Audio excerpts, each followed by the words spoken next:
a charged one must come close to you, that is induce you, that is inductive effect. Okay, so this electron movement, electron effect on reaction in carbon is very, very crucial. If you get the concept, you'll be able to predict a lot of reactions. So let's look at inductive effect. Inductive effect. Okay, so here this bromine atom here is found of pulling, or has a strong affinity for electrons, so it's pulling electrons. Okay, this is an electron, so it is pulling this electron.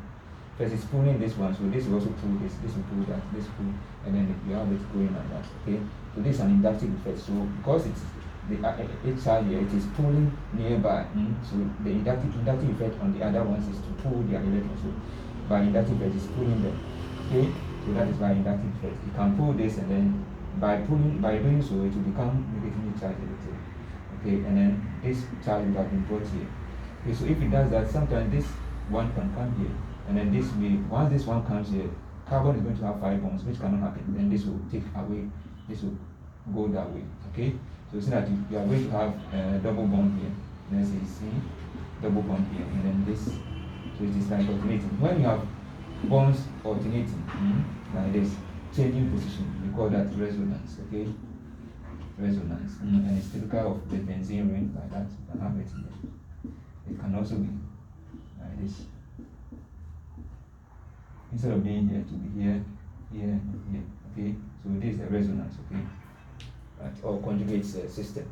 So that is so note the term inductive effect. By the inductive effect of this one, we have electrons being pulled. Okay, the resonance is there's resonance between the bond here moving to this side and coming to that side. So it's resonating, moving, alternating its position. So these are the resonance form, two resonance forms for benzene. Okay, two conjugate forms or resonance forms for benzene. Right. Now let's go briefly through some of the organic reactions that we may encounter. Okay, so that you can use the principles involved to deduce the most likely compounds that will be formed. Okay, so let's look at the first reaction. So you see, this is what alkanoid, what do you call it, anhydride, okay, or what you call ester. Okay, it's reacting with sodium hydroxide. Now sodium is plus here, and this is minus. Remember, this is minus, this is plus. That's the point that we have here. Okay, or let me put it this way. I can also make it that way.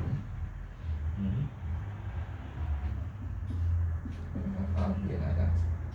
Okay, so what will happen is this is a possibility. This is more electronegative, so it will be pulling more electrons towards itself. By pulling electrons, this becomes more positive. Okay, and so it will also pull electrons from this one. Okay, by pulling that electrons, what will happen? The electrons will go in that order. So this is coming here, this electron coming here. Okay, and then this bond becomes weak to break. Becomes weak to break. So it will then break at this point. Because there's more, this is pulling, it's going that way. Okay, so that's the force going that way. In that direction. So this bond between this and that becomes weak. As it is pulling from this is also pulling. This oxygen is also pulling. So this bond is likely, there's a pull on that direction and a pull that way. So this bond is likely to break. So when it breaks, this forms what you have here. But because there's OH, the OH here acts on it to form the carbon to write the integrous alcohol that you have there. Of course, remember, this is positive. So the OH can add onto this one, and then it can separate it. Because you need to have this, okay? Or it can also, depending on how the reaction is carried out. So this is split like that, and it's split here. When it's split, okay, sodium can then combine with this component to form the sodium alkanoid, okay? And then you have your alcohol being formed from this component, okay? Right, so this is more or less going to this place. Join, and then you can have your oxygen going off, and the oxygen bond. So this comes here, this is trying to open up, this comes here, opens up, OH joins here, and then this another. Once you have water in the medium, this can displace it again. It can add on to this, and then you can have water off, and you can have alcohol being formed. Right. So you have alkanoid, sodium alkanoid, and then alcohol being formed from this process. So the analogy is that you can look at the inductive effect, electronegativity, and so on, and then resonance to tell which way the reaction is going to be. Now, so this kind of reaction, as we have described, it is more or less like breaking, hydrolysis. Okay, so this is breaking. Okay, breaking. Right. Now let's look at the next one.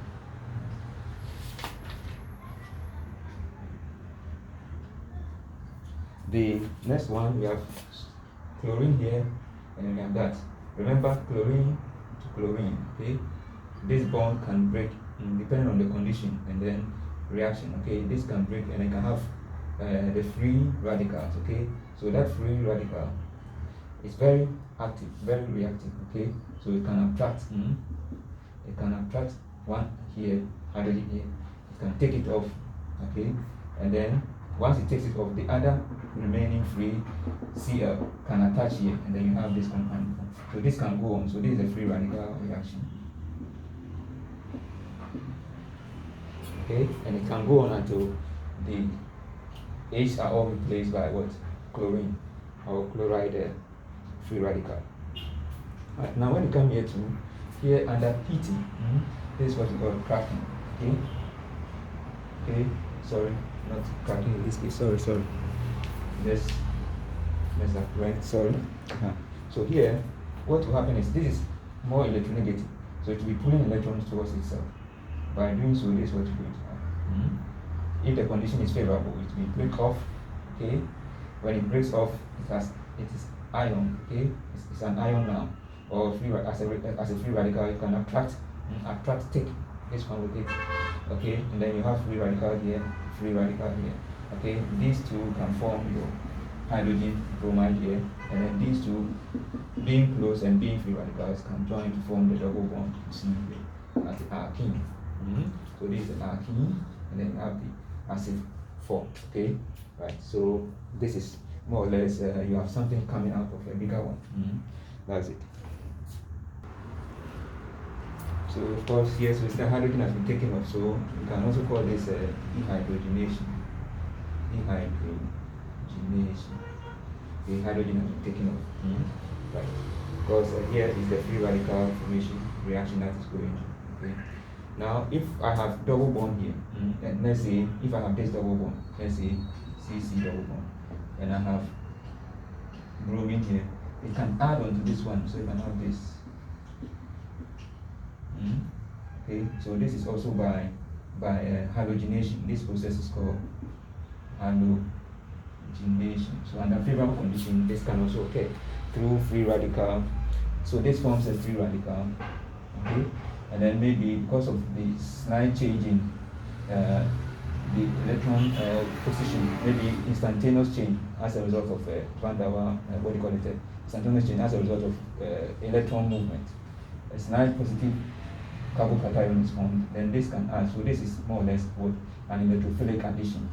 So this can add onto it. Then you have halogenation. So there are various steps. Okay. So let me clean that one. Here, let's look at the next one. So we have looked at that. Okay, let's go to this one. This point, we are here now. Looking at this is a long chain carbon. Okay, the hydrogens are on it. We didn't show it, so it means they are there. You see that after this reaction coming, we have 5, we count 3 and 2. So it's like we are breaking it. So this is cracking, and this is what happens in the petroleum industry. Okay, so this under heat, it can separate here as free radicals. Okay, this can separate here. This will lead to the free radical here, and then let's say another free radical here. They will join to form the double bond as alkene, and then this will be a propane. Okay, the 3 carbon here will be propane. So this one is cracking, it's breaking down. Okay, breaking down. Okay. So for very good petroleum oil, we look at that. So petroleum that will not crack, well, the most stable one is what you want to look at. Okay. Right. So let's look at the last one. So the last one, the last reaction, this sodium alkanoate, and then we are adding sodium hydroxide to it. So what will happen? This sodium, so this OH minus cannot displace the same way, it will come back to the same thing. So what will happen is this whole thing, depending on the resonance, okay, and then electronic affinity, pulling electrons, by pulling electrons that way, pulling that way, this bond can be weakened, okay. This is pulling that way, this is, let's say, pulling that way, okay. So this carbocation is different from this one, the charge here. So this can lead to weakening of this bond. So if this one should break, then we're going to have what? C1 from here, and then you have this one forming the carbon with the OH adding onto it, so that you avoid the carbonate. Carbonate being formed. And of course, sodium is there, so you have sodium bicarbonate, sodium carbonate forming. Sorry, sodium carbonate forming. Okay, sodium bicarbonate is this. This is sodium bicarbonate. Bi means you have one, and then this is sodium carbonate. Okay, so that is how some of these reactions can go. Right. So in brief, when you are dealing with chemical organic reactions, look at the free radicals. Okay, so this one like forming a free radical here. You can break up, forming a free radical here, something like this. This one can cause reaction, or you can have different. See, this one can pull electrons more than carbon. By pulling, this will be going that way. This electron will be pulling, so it will make this one will come here. This can be made partially positive. This can be partially negative. Okay, so this becomes a carbocation. Okay, because it's charged, anything negative around can add on. Right? So once we are doing that, this bond can be weakened. Okay, this bond can also be weakened. So of course, if this is weakened, it can cut off this. This can also go off. So the pull, this is going that way. It can also come that way. That's resonance. Okay. So if it goes that way, this bond, this is what happens. If it goes that way, so this is charged a little. This bond can be weakened. By going that way, this bond can be weakened. By going that way, this bond can be weakened. So you look at where the weak points are, and then under the various conditions, the bonds can break. Sometimes with heat, or sometimes with certain reactants. Okay, so that is for the resonance. So this is for the resonance, electronegativity, the kind of principle that you have, electron affinity, all those things will come in. And this is the free radical model. Okay, and then sometimes under heat, a very long chain. So when you heat, it's unstable, it will break. It breaks usually by through free radical formation. Then you have component being formed, that is cracking. So this free radical reaction, cracking. This is resonance, electronegativity principles all coming in here. Right. So basically these three are, so the free radical one, resonance 2, okay, cracking 3. These are the three main reactions you can use to analyze chemical reactions under organic chemistry. So let's take notice. So these three free radical reactions, okay, this resonance and the electronegativity coming into play, okay, and then this one is the cracking aspect, breaking down the larger molecule. This is used in the petroleum industry to form other products, okay, so that's for formation. But of course, like we have some type of carbon chains in the petroleum industry, in the petrol. If it's around 8, it may bend smoothly. Okay, it will bend smoothly. If it's not bending smoothly but making noise, that is what we call the knocking. Okay, knocking. Okay, that is knocking. And that is not designed. So we look for petroleum compound that will not knock. Usually the one with 8 carbon. So octane, we call that octane number. Those with octane or octane will bend smoothly rather than creating noise or knocking. Right. And then forming products from the chemical industry, the very long ones, if you heat well, you will be able to crack them or break them into smaller components, right? So that is what you should think. So note cracking for breaking, knocking is the sound produced by a petroleum product which is not burning smoothly, That's knocking. Okay. Right. So This is a diagram showing the chemical reaction. So for a chemical reaction to go on, these are the reactants. The reactant, from this reactant, you have to get them to a certain state so that they are excited, they are ready to react. They get to a state that they can react. So raising them that way, you say you need the activation energy. So an activation energy is needed to bring them to this height, okay, this potential energy, okay. Once they get there, they can then react to form the product. So this, from this react to the activation energy, okay, and then they come down, okay, they come down to form the product. The difference between the energy here and then the one to the activation energy, this difference, okay, will be the enthalpy of formation, of the product, okay, because this is what you needed to go to the maximum to be able to react, and then when you got to the complex, you now reacted to form from that energy level. You now use this energy to form your product, okay. So that will be the energy, the enthalpy of formation for the product. So see that here, the enthalpy of formation, the energy of this one the product has come down. The energy within the product is lower than what you started with. That means energy has been given out, okay. So in that case, that is an exothermic reaction. If it comes up here, okay, the product now has more energy than the reactant, okay, then that is endothermic. It has taken energy in, okay. So that should be looked at. So here, the products, they are at a certain energy, okay, and then when they get some sort of push, some sort of energy, they rise to this level. So that means before they can react. So by going through to get to this level before they can react, you say this is the activation energy needed. So that is the activation barrier. Activation barrier, okay. They need that energy to be able to react. So when they get to that level, then they can react. After reacting, the product the product had this energy, okay. So that energy is lower because it's lower than what you started with. So you needed a certain energy, let's say 60, to get to the activation energy, and then after reacting, you came back to, let's say, 20, 20 plus 20. Then what can we say? From here to here is 60, and then from here I've come to 20. That means the total, instead you put in 60, and then you are now at 20, so you have lost 40 to the outside, okay. In that sense, from the activation energy down to this point, 60 energy, 60, that's your 60 plus your 20, which is 80, was involved, okay. That 80 that was involved, 20 was retained within the product. So 20 was retained within the product, okay. And then this one is what we did, okay. So you have 60 going up, then up to 20. So together it's 80.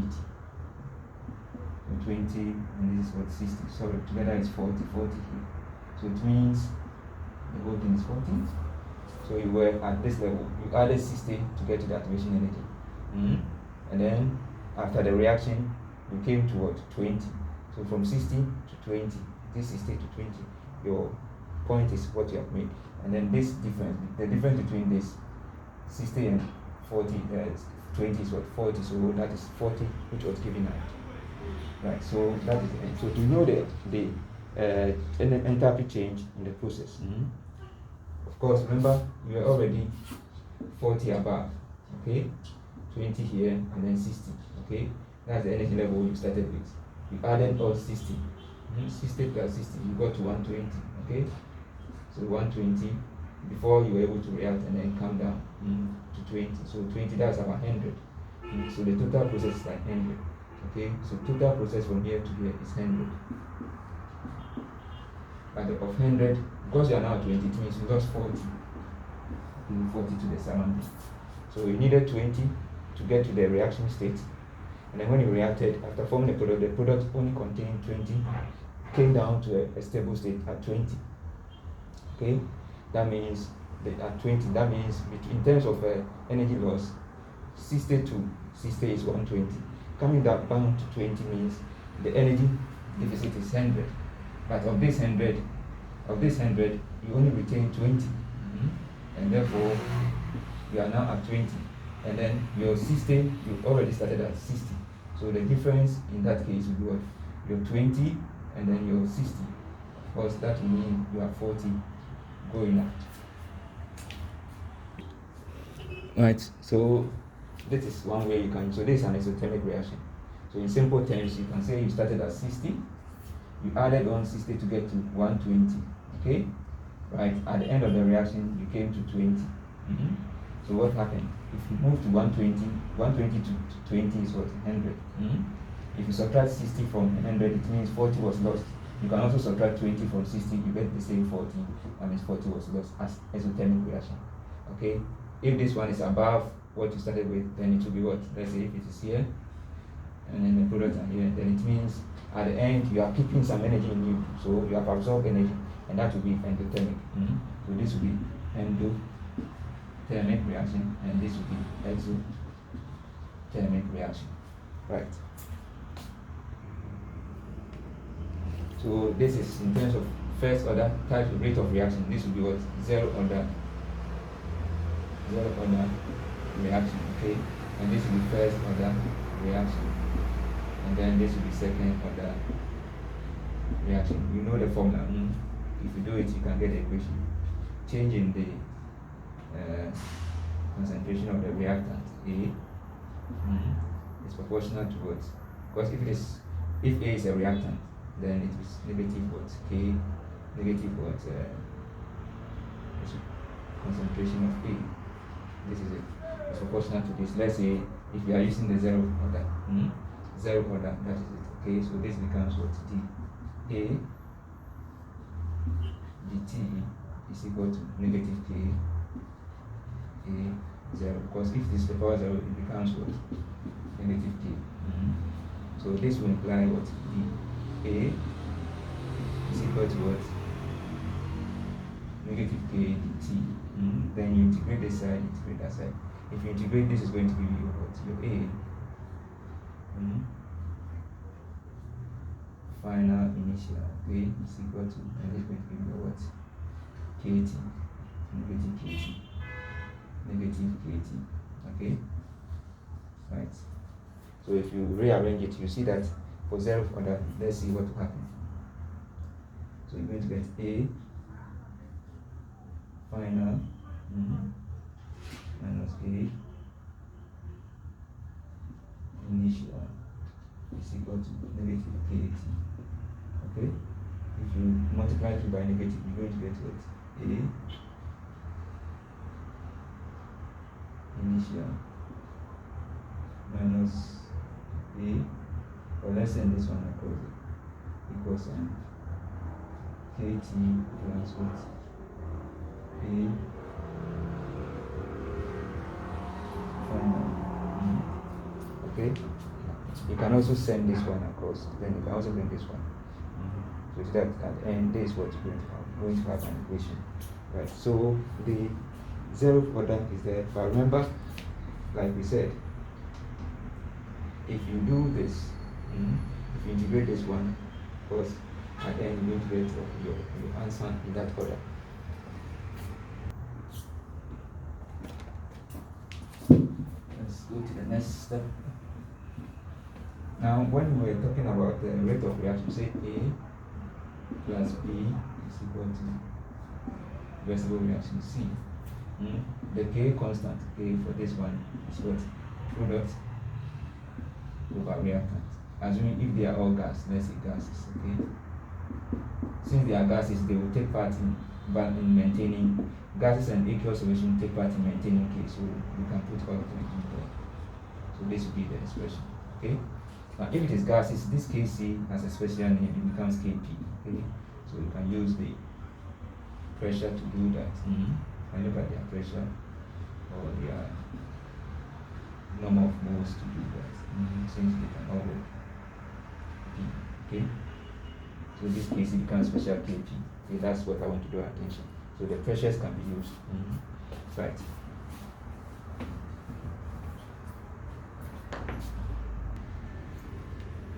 Of course, in using Kp, remember it's the partial pressures that you're using. The partial pressures, the gases that you're using. Okay. Right. So this is how the buffer solution works. Let's say this is the weak acid. Let's assume this weak acid.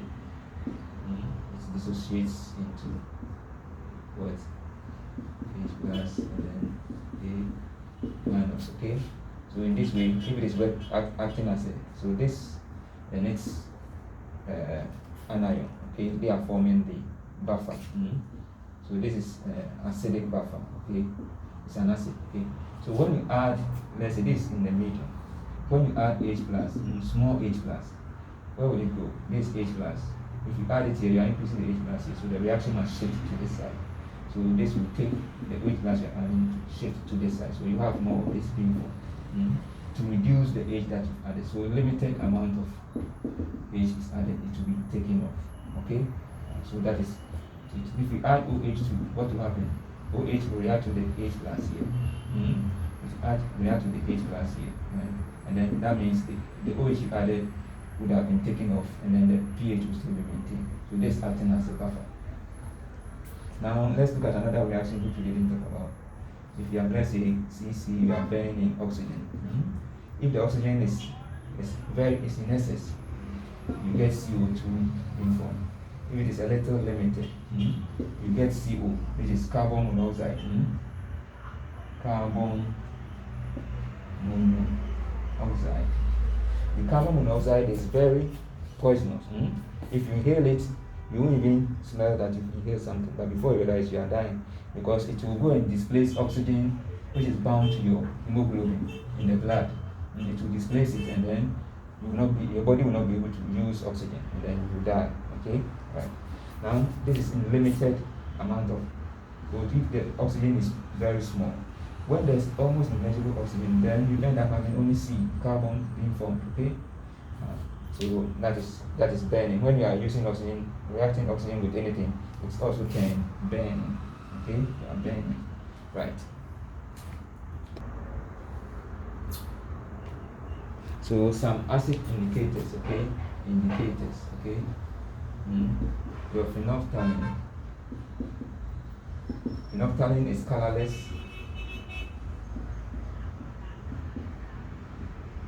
Phenolphthalein is colorless if you look at it here. So phenolphthalein is colorless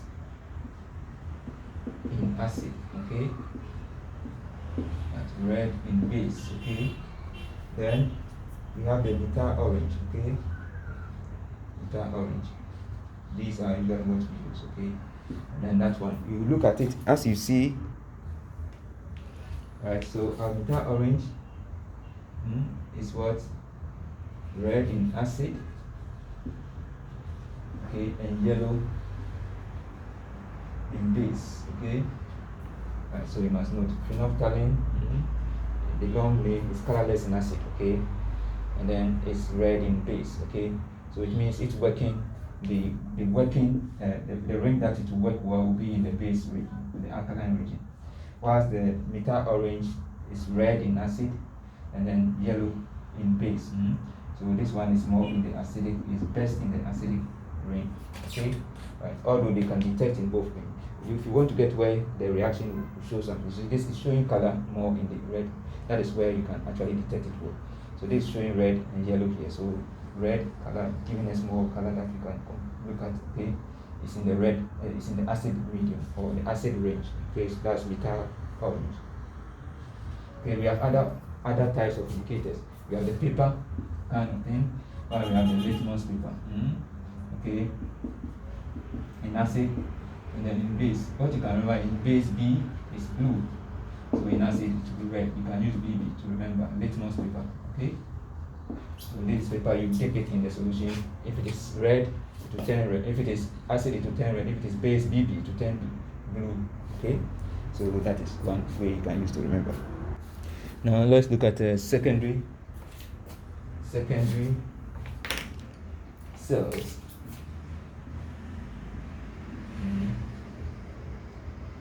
cell or batteries, okay? So these ones, it means you can recharge them. Okay, we have the lead and then the lead oxide, okay? So here the lead itself is a cathode, okay? And then the lead oxide is the anode. Alright, so if you look at this,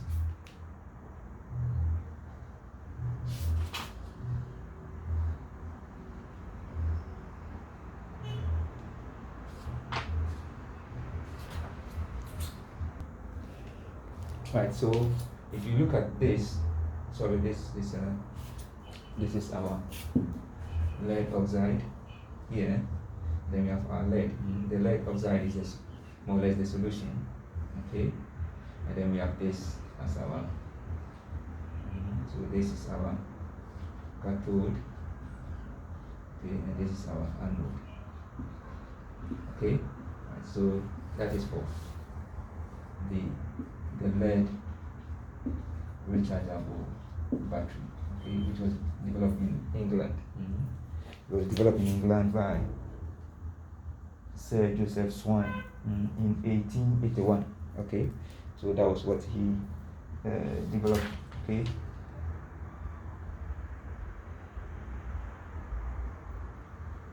So that is how, but the reason why it is rechargeable is we can force electrons through it in the reverse direction so that we can get back the cations that have been formed to come back to the elemental ion forms. Okay, so this one we have the carbon, the lead in there, and then we have coated the surface with the lead oxide that is from the cathode. And this is just lead without the coating, so that's lead. So the lead, the coating is the cathode. The one without the coating is the anode. Okay. Then you have the medium as your what do you call it? Your acid. Right. So let's look at something here.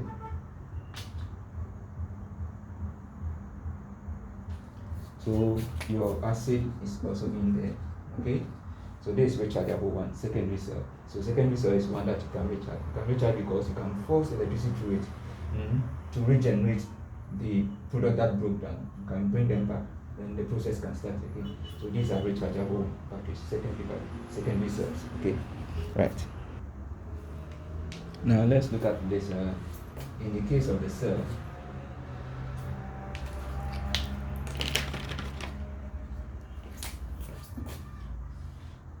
this is the anode or the cathode. Okay, unless it is the cathode sending electrons, okay, storing electrons, okay. Now when the electrons come here, the electrons will combine with, let's say, copper 2 plus to form copper. Now the amount of current that is flowing and then the amount of copper that is being produced, okay, so the current will be proportional to the amount of copper being the mass of copper that is being produced. Electrons is the same as current, or charge is the same as charge. Okay, so it means charge is proportional to the mass which is being